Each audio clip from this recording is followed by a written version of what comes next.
Hello friends, मैं राम विकास पांडे आपका अपने चैनल विकास स्टडी अयोध्या चैनल पर स्वागत करता हूं। आज मैं जो है आप सभी लोगों को हेपेटाइटिस बी के जो हैं बारे में बताऊंगा। हेपेटाइटिस बी को हम एक नाम से और जानते हैं, वह जो है नाम है पीलिया, जिसे हम सामान्य भाषा में पीलिया कहते हैं। तो ये हेपेटाइटिस बी पीलिया के अंतर्गत आता है। अब इसके हम बारे में बताएंगे, थोड़ा सामान्य जानकारी इसके बारे में बताएंगे आपको। इसके कारण क्या है उसके बारे में बताएंगे, लक्षण क्या है इसको बताएंगे, और साथ ही साथ इसका क्या निदान है, उपचार क्या है उसको बताएंगे। ठीक है, आप सभी लोग ध्यान से सभी पॉइंट्स को जरूर देखिएगा, इसमें आप कंसंट्रेट होकर जरूर सुनिएगा इस वीडियो को। ठीक है, तो चलिए देखते हैं अपने पॉइंट्स पर। तो हेपेटाइटिस बी की थोड़ी सामान्य जानकारी देख लीजिए। यह एक भयंकर संक्रमण रोग है। यह रोग मतलब इस रोग के कारण जो है मनुष्य का शरीर पीला हो जाता है। इस रोग से जो है ज़्यादातर हमारा जो लीवर का जो पोर्शन होता है वह ज़्यादा प्रभावित होता है। यह रोग होता है हेपेटाइटिस वायरस की वजह से। देखिए ये जो आपके सामने बना हुआ स्ट्रक्चर, ये देखिए, ये हेपेटाइटिस वायरस का ही है स्ट्रक्चर। ठीक है, यह रोग विषाणु बी द्वारा फैलता है। ठीक, विषाणु बी द्वारा फैलता है। यह रोग 5 वर्ष से अधिक आयु वाले बालकों को कम होता है तथा 3 वर्ष से कम आयु वाले बालकों को अधिक होता है।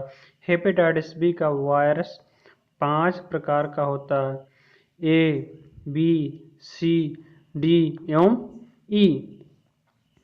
हेपेटाइटिस बी रोग मनुष्य के यकृत को, मतलब हमने बताया यकृत मतलब होता है लीवर को, कुप्रभावित करता है तथा यकृत पर सूजन आ जाती है। मतलब आपका जो लीवर होता है उसमें सूजन आ जाती है। हाँ, ये ज़्यादा आपका संक्रमित होता है, इन्फेक्टेड एरिया इस पर ज़्यादा हो जाते हैं।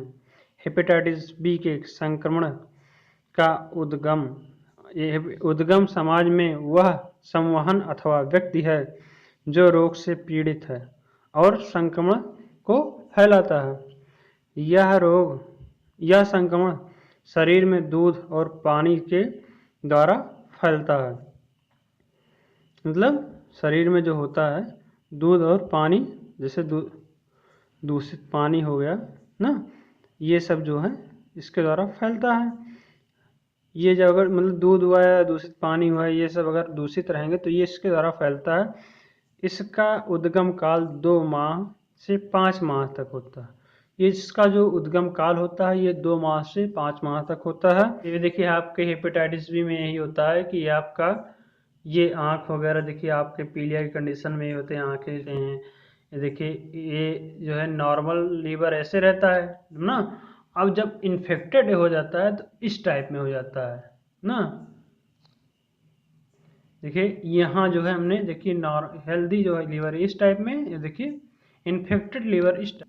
तो इसको आपने देख लिया, अगला देख लीजिए। तो हेपेटाइटिस बी के कारण में देख लीजिए, जो ब्लड चढ़ाया जाता है इसे संक्रमित व्यक्ति का, यदि किसी स्वस्थ व्यक्ति के अंदर व्यक्ति को उसका ब्लड दिया जाता है या चढ़ाया जाता है तो इस कंडीशन में उस स्वस्थ व्यक्ति को हेपेटाइटिस होने की संभावना रहती है। ठीक, और दूसरा है दूषित सुई। देखिए अगर दूषित सुई है, कोई व्यक्ति जो है हेपेटाइटिस बी का शिकार है या उसको हेपेटाइटिस बी हुआ है तो अगले व्यक्ति को या जो स्वस्थ व्यक्ति है उसको जो है उस सुई के माध्यम से, सिरिंज के माध्यम से उसको भी अगर लगाया जाता है वही सुई तो उसको हो सकता है हेपेटाइटिस। और दवाइयों का, जैसे जो दवाइयाँ होती हैं, दवाइयों का दुरुपयोग, जैसे जो हम गलत तरीके से दवाओं का जो है सेवन करते हैं तो वो भी हेपेटाइटिस बी के अंतर्गत आएगा। इसमें आ जाता है आपका ऐसे संक्रमित व्यक्ति के साथ अगर आप वो यौन संबंध रखते हैं या अप्राकृतिक यौन गतिविधियां या समलैंगिक होती हैं जो, तो उसमें भी ऐसा हो जाता है। और एक्यूपंक्चर जो है इससे भी होता है। ठीक है, और ये अगला हो सकता है कि अगर गर्भ के दौरान बच्चे को माँ के माध्यम से हेपेटाइटिस का शिकार, अगर माँ जो हेपेटाइटिस के मरीज है तो बच्चे को भी हेपेटाइटिस हो सकता है। अब थोड़ा इसके लक्षण के बारे में देख लीजिए। हेपेटाइटिस बी के जो लक्षण हैं, क्या क्या लक्षण हो सकते हैं। इस रोग के सामान्य लक्षण जो हैं थोड़ा देख लीजिए। इसमें जो है आपको क्या होता है, फीवर मतलब बुखार होता है, कपकपी होती है मतलब शरीर में हिलता है, कपकपी होती है, शरीर हिलता है, सिर दर्द, उसके बाद मितली एवं वमन। फिर अगला होता है, अगला पॉइंट देख लीजिए, 38 डिग्री सेंटीग्रेड से 39.5 मतलब 39.5 डिग्री सेंटीग्रेड बुखार, नाड़ी का स्पंदन तीव्र मतलब जो आपके नाड़ी होती है उसमें जो है जो रक्त का स्पंदन होता है वो तीव्र होता है। अभिभावक, माता पिता और डॉक्टर की लापरवाही के कारण त्रुटि कर सकते हैं। जैसे अभिभावक जो है मतलब आपके पेरेंट्स हुए, माता पिता हो गए ना, तो ये इसमें जो है आपका अगर वो लापरवाही करते हैं तो ये ज़्यादा हो सकता है। 3 या 4 दिन के बाद ये यकृत मतलब लीवर पर बढ़ सकता है। रोगी के आमाशय के ठीक ऊपर मतलब जो रोगी का आमाशय होता है उसके ठीक ऊपर दाईं ओर पीड़ा का अनुभव होता है, मतलब दाहिनी ओर पीड़े का अनुभव होता है। पेशाब का गाढ़ा पीला और भी मल भी चाक मिट्टी जैसा पीला आने लगता है। इस रोग में 7 या 10 दिनों के बाद पीलिया कम होने लगता है। मल और मूत्र का स्वाभाविक रंग लौटने लगता है। 3 या 4 सप्ताह में रोगी पूर्ण रूप से ठीक हो जाता है। केवल 10% पुनः इसके शिकार हो सकते हैं। इस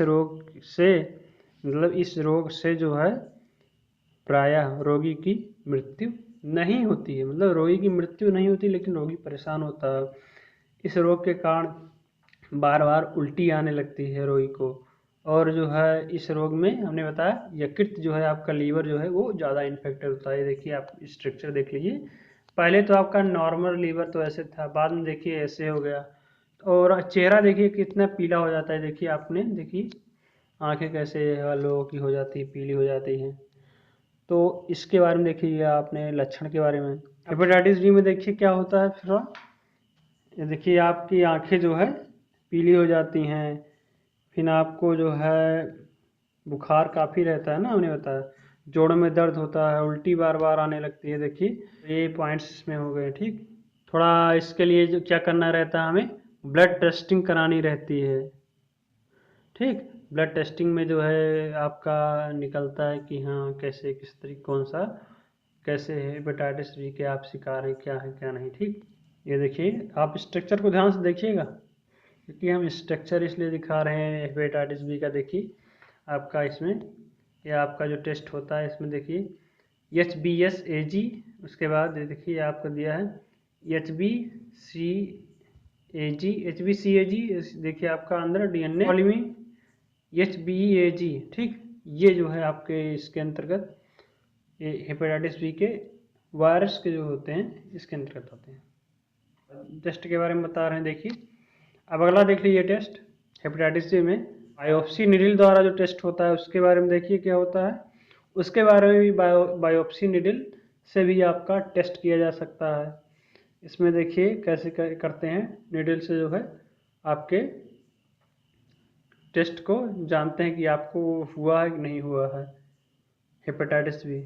आपका LFT जो है टेस्ट होता है, इसमें LFT टेस्ट मतलब लीवर फंक्शन टेस्ट होता है। इसमें ये देखा जाता है कि आपका जो लीवर है वो कितना इन्फेक्टेड है और किस तरीके से आपका लीवर अगर नॉर्मल है, ठीक है, अगर नहीं नॉर्मल है तो LFT टेस्ट में इन्फेक्टेड बताएगा। प्रिंसिपल ऑफ PCR टेस्ट होता है, इसमें देखिए क्या होता है। इस टेस्ट में भी हेपेटाइटिस बी का जो है देखा जाता है कि हाँ कितने प्रतिशत हुआ है आपको हेपेटाइटिस बी, किस तरीके से आपका लीवर जो है सही सुचारू रूप से चल रहा है या कितना इन्फेक्टेड है। तो ये चीज को देखा जाता है आपका लीवर कितना स्वस्थ है या कितना इन्फेक्टेड है, ठीक। अब थोड़ा आप देख लीजिए हेपेटाइटिस बी की सावधानियां एवं उपचार, ठीक है। इसमें देख लीजिए क्या है, हेपेटाइटिस बी से बचाव एवं उपचार के लिए हमें कुछ सावधानियां बरतनी रहती है। सावधानियां क्या है, सामाजिक स्थिति मतलब समाज में जो स्थित है उसी चीज़ को देखने के लिए भीड़ भाड़ वाला वातावरण जो है, अस्वच्छ जल से चरण नालियों की दुर्व्यवस्था तथा अस्वच्छ परिस्थितियों में बदलाव आना चाहिए।